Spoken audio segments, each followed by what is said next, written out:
Louvado seja nosso Senhor Jesus Cristo. Para sempre seja louvado. Queridos irmãos e irmãs, estamos celebrando o segundo domingo da Quaresma. E neste segundo domingo da Quaresma, nós meditamos com toda a igreja sobre a transfiguração de Jesus. Jesus que sobe o monte, conhecido como Monte Tabor, com Pedro, Tiago e João, e ali ele é transfigurado. Todo segundo domingo da Quaresma nós meditamos a transfiguração do Senhor.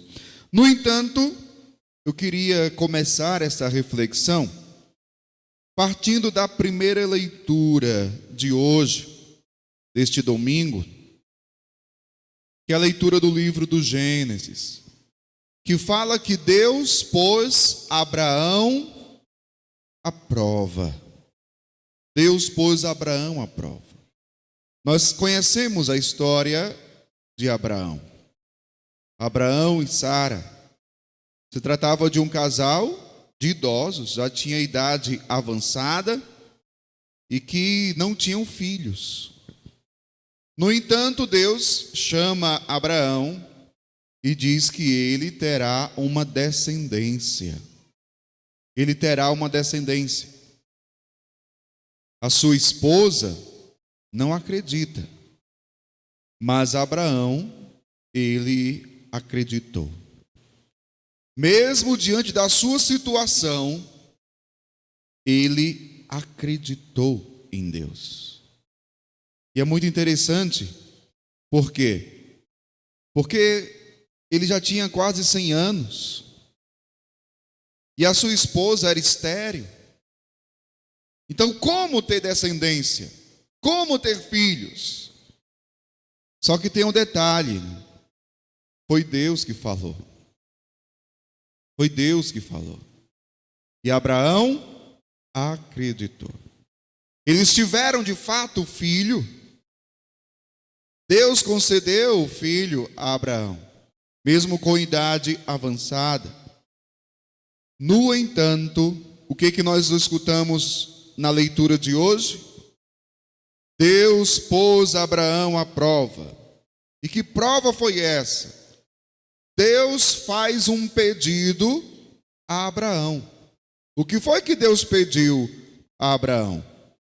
Que ele sacrificasse o seu próprio filho. O filho que Deus tinha lhe dado. Deus disse: Abraão, toma teu filho único, Isaque, a quem tanto amas. Dirige-te à terra de Moriá e oferece-o aí em holocausto. Nós podemos pensar, mas que Deus ruim.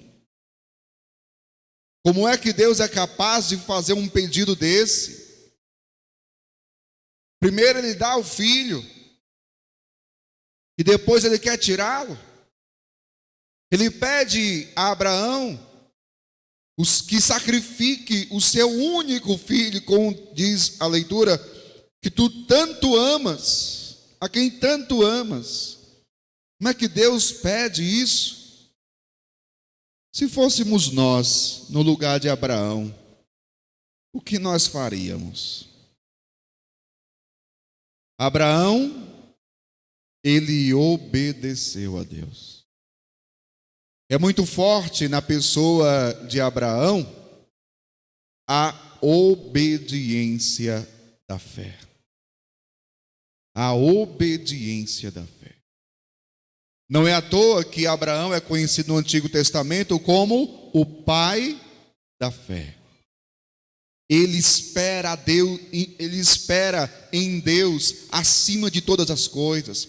Ele confia em Deus acima de todas as coisas. Ele obedece a Deus apesar de tudo. Ele pega o seu único filho, a quem tanto ama. Ele pega a lenha, tudo o que será preciso para realizar o sacrifício. ele sobe o monte com o filho. Sobe o monte com o filho. Até tem um determinado momento que o próprio filho percebe um detalhe importante. Por quê? Porque para se fazer o sacrifício, tinha que ter a vítima. Tinha que ter o animal para ser sacrificado. Então, um determinado momento do caminho, o próprio filho de Abraão olha para ele e diz: pai, nós temos aqui o punhal, nós temos aqui a lenha, mas está faltando a vítima. Cadê a vítima? Cadê o animal? Cadê o cordeiro? O próprio filho pergunta. Agora você imagine Abraão ouvindo isso. Imagina os sentimentos humanos de Abraão. Como se encontrava o seu coração, a sua alma naquele momento. Seu coração tomado de uma profunda angústia, porque sabia que a vítima seria o seu próprio filho. O seu próprio filho. E Abraão simplesmente responde: Deus proverá. Deus providenciará. E continuam a caminhada, continuam subindo o monte. E quando chegam lá em cima do monte, Abraão começa a preparar o sacrifício. Começa a amarrar o filho. E ali o filho já percebe que a vítima vai ser ele. Só que no momento que tudo estava preparado, que Abraão pega o punhal para sacrificar o filho, disse a leitura que aparece um anjo do Senhor. Aparece o anjo do Senhor e diz: Abraão, não estendas a mão contra o teu filho, e não lhe faças nenhum mal. Agora sei que temes a Deus, pois não me recusastes o teu filho único. Veja, Deus não permitiu que Abraão sacrificasse o seu próprio filho. Deus que, como começou a leitura, Deus que colocou Abraão à prova. E digamos, Abraão passou na prova, né? Abraão passou na prova. Como dizia, ele de fato obedeceu a Deus. E o que o anjo diz? Agora sei que temes a Deus. Isso nos faz pensar, claro, abrindo parênteses aqui, nas inúmeras provas que nós enfrentamos na nossa vida. Nas inúmeras provações que nós sofremos na nossa vida. Como é que nós enfrentamos as provações? Como é que nós lidamos com as provações? Nós, de fato, somos aprovados ou reprovados? Nós permanecemos firmes na fé ou nós fraquejamos na fé, chegando até mesmo ao ponto de não mais obedecermos a Deus, chegando ao ponto de nem mais esperarmos em Deus, de perdermos a nossa esperança em Deus. Deus poupa o filho de Abraão. Não estendas a mão. Não estendas a mão. Essa primeira leitura de hoje está ligada ao Evangelho. Está ligada ao Evangelho, que também está ligado a um outro monte. Que outro monte é esse, padre? No Evangelho, fala de um monte, né? Jesus, ele sobe o monte com Pedro, Tiago e João. Esse monte que é conhecido como Monte Tabor. E ali ele é transfigurado. Só que existe também um outro monte. Qual é o outro monte? Um outro monte que Jesus vai subir também. Qual é o outro monte que Jesus vai subir? O Monte Calvário. O Monte Calvário. Interessante que o livro do Gênesis diz que o filho de Abraão é que carregava a lenha. Jesus mesmo carregava o lenho da cruz, subindo o Monte Calvário. Subindo o Monte Calvário, assim como Isaac subia o monte, carregando a lenha, Jesus carregava o lenho da cruz. Jesus carregava o madeiro da cruz. E qual a diferença? Isaac, na hora que Abraão estendeu a mão para sacrificá-lo, Deus não permitiu, Deus o poupou. Jesus, não. Jesus não foi poupado. Jesus é o Cordeiro de Deus. Jesus é a vítima do holocausto, do sacrifício. Jesus que no Monte Calvário foi sacrificado. Ofereceu-se em sacrifício. Jesus que morre na cruz. No Monte Calvário que acontece a crucifixão de Cristo. Mas veja, agora vamos voltar para o Monte Tabor. Vamos voltar para o Monte Tabor. Jesus, ele sobe com Pedro, Tiago e João. E lá em cima do monte, Jesus é transfigurado. O que significa essa transfiguração? Essa transfiguração é, na verdade, a manifestação da glória da ressurreição de Cristo. Ou seja, aquilo que vai acontecer com ele ao terceiro dia da sua morte. A sua ressurreição gloriosa. Jesus está como que antecipando, está mostrando para os seus discípulos a sua glória, a glória que ele vai manifestar no dia da sua ressurreição. Mas por que Jesus fez isso? Jesus bem sabia que seria muito difícil para os seus discípulos, para todos aqueles que iam acreditar nele, na sua palavra, enfrentar a sua morte, como de fato foi. Como de fato foi. Basta nós lembrarmos aqui dos discípulos de Emaús. O que foi que aconteceu com os discípulos de Emaús? Depois que Jesus morreu, e claro, Jesus tinha ressuscitado ao terceiro dia, e os discípulos de Emaús tinham saído de Jerusalém, estavam caminhando em direção a Emaús. Mas qual era o estado deles? Como eles se encontravam? Eles estavam tristes, abatidos, desanimados, sem esperança.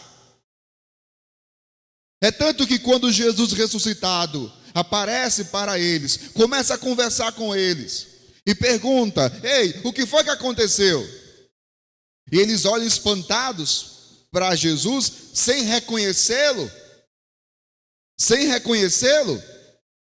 Por quê? Porque a morte de Jesus tinha mexido com toda a cidade, com toda a região. Todos sabiam o que tinha acontecido. Foi um fato que mexeu com todo mundo. Todo mundo soube o que tinha acontecido com Jesus, a sua morte. E de repente esse homem chega e diz: o que foi que aconteceu? Eles olham espantados e eles respondem: Tu és o único peregrino em Jerusalém que não sabe o que foi que aconteceu esses dias? E Jesus ainda pergunta: o que foi? E eles vão contar: Jesus, o Nazareno. Nós pensávamos que ele era o Messias, e no entanto já faz 3 dias que ele morreu. Eles estavam completamente sem esperança, desanimados. Mas interessante o que Jesus depois vai dizer. Jesus vai dizer para eles: como vocês são sem inteligência e lentos para crer em tudo aquilo que Moisés e os profetas disseram. E isso que Jesus fala, e aqui a gente volta para o evangelho de hoje. Por quê? Porque no evangelho desse domingo, quem é que aparece lá em cima do monte? Quem? Moisés e Elias. Elias, profeta. Moisés simbolizando o quê? Toda a lei do Antigo Testamento. E Elias, profeta. E diziam que eles estavam conversando com Jesus. O que isso significa? Significa que tudo aquilo que Moisés, que a lei falou, que os profetas falaram, apontava para quê? Apontava para onde? Apontava para a morte de Cristo. Moisés e a lei e os profetas anunciaram a morte de Cristo. Por isso eles aparecem ali em cima do monte. E é o que Jesus vai dizer para os discípulos de Emaús: como vocês são lentos em crer ou para crer em tudo aquilo que a lei, Moisés e os profetas disseram a meu respeito. E Jesus começa a explicar-lhes as Escrituras. Mas veja, é por isso que Jesus ele fica transfigurado ali. Porque os discípulos iriam enfrentar a morte de Jesus, o que seria muito difícil. Mas Jesus, ele ali já anuncia a sua vitória sobre a morte. Jesus ali já dá o sinal de que a morte não terá a última palavra, de que a morte será vencida. Era como que uma injeção de ânimo. Era como que uma injeção de ânimo que Jesus queria dar nos discípulos. Olha, eu vou sofrer, eu vou morrer, mas eu vou ressuscitar. Então vocês não tenham medo, vocês não percam a coragem, vocês não percam a fé, vocês não desanimem, não percam a esperança. Eu vou vencer, eu vou ressuscitar. Jesus mostra a sua glória, a glória da sua ressurreição que vai acontecer depois. Só que diante de toda aquela experiência, inclusive da nuvem do céu, veio uma voz, a voz de Deus Pai, que dizia o quê? Este é meu filho amado, escutai o que ele diz. Os discípulos ali, um pouco sem entender nada do que estava acontecendo, eles ainda dizem para Jesus: Senhor, mestre, vamos ficar aqui mesmo? Está tão bom aqui, vamos ficar aqui. Vamos fazer 3 tendas, uma para ti, uma para Moisés, uma para Elias. Vamos ficar por aqui mesmo. Só que Jesus não permite. Por quê? Porque é necessário descer o monte. É necessário enfrentar a realidade. É necessário passar pela cruz. É necessário passar pela cruz. E um dos motivos pelos quais os discípulos iriam sofrer ainda mais é porque eles não iam compreender o Messias que Jesus era, o tipo de Messias que Jesus era. Por quê? Porque o povo judeu esperava um Messias, mas um Messias mais na linha política, que ia bater de frente com o Império Romano, que ia trazer a paz ao povo de Israel. era mais um Messias político. Só que Jesus não era um Messias político. Jesus não veio trazer simplesmente uma paz social. Era mais do que isso. Era mais do que isso. Então, na cabeça do judeu e dos próprios discípulos, era inconcebível um Messias prometido por Deus, como já falava a lei e os profetas, sofrer e morrer. Não pode. É promessa de Deus para nós. A restauração de Israel vai acontecer, a liberdade vai chegar para o povo. E de repente o Messias chega e diz que vai sofrer. O Messias chega e diz que vai morrer. Não pode. Lembra daquele episódio do próprio Pedro? Quando Jesus anuncia a sua morte, Pedro diz o quê? Senhor, que isso não te aconteça. E Jesus olha para ele e diz: afasta-te de mim, Satanás, porque não pensas como Deus, mas como os homens. Mas como os homens. Jesus não é esse Messias político que muitos hoje ainda pensam que é. O caminho de Jesus é o caminho da cruz. E ele precisa enfrentar esse caminho. Ele precisa enfrentar esse caminho. Até porque essa glória que ele manifestou no alto do monte só vai acontecer se ele passar pela cruz. E aqui é um outro grande ensinamento para nós. Por quê? Porque nós queremos glória, mas nós não queremos passar pela cruz. Nós desejamos alcançar a glória, nós desejamos obter a vitória, sermos vitoriosos, mas não queremos enfrentar o caminho da cruz. Nós fugimos da cruz, nós não enfrentamos a realidade. Por isso, meu povo, peçamos a Deus hoje que renove em nós a esperança, que renove em nós a fé, a confiança, o ânimo, a coragem, porque o caminho do cristão é o mesmo caminho de Cristo, o caminho da igreja é o mesmo caminho de Cristo.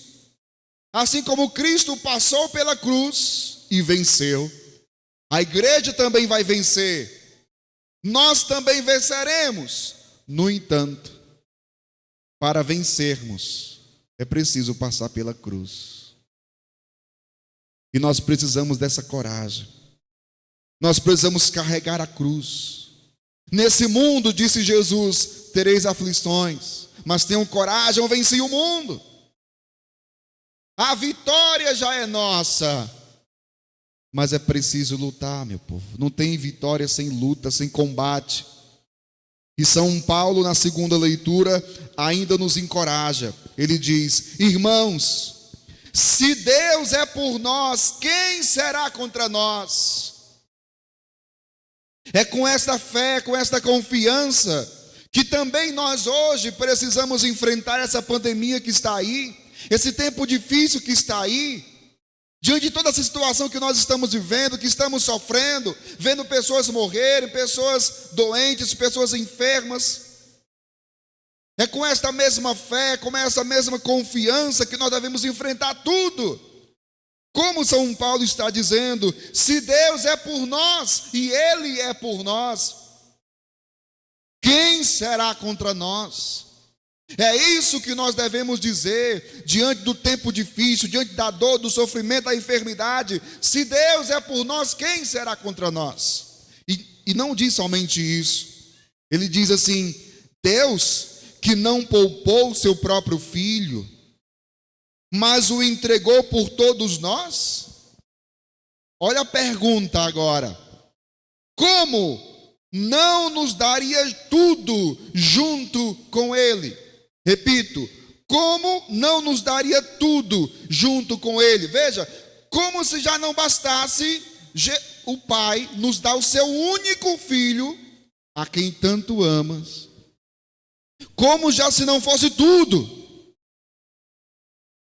entregar o seu próprio filho, dar o seu próprio filho, São Paulo ainda diz: como ele não nos daria tudo junto com ele? Se Deus nos deu o seu próprio filho, meu povo, o que é ou o que são as outras coisas? O que é maior do que o Filho de Deus? Se Ele foi capaz de nos dar o Filho, com certeza nos dará tudo o que nós precisarmos. Tudo o que nos for necessário para enfrentarmos a dor, o sofrimento, o tempo difícil, na certeza de que chegaremos à glória da ressurreição, a vitória do Cordeiro de Deus, a vitória de Cristo. Que o Espírito Santo hoje nos reanime e, como eu dizia, renove em nós a fé, a confiança, a esperança, o ânimo, a coragem, para nós não nos rendermos à tristeza, ao desânimo, para nós não desistirmos do nosso caminho, mas carregando a cruz, irmos até o fim, até o Calvário, se preciso for, mas na certeza de que a ressurreição acontecerá. Louvado seja nosso Senhor Jesus Cristo. Para sempre seja louvado.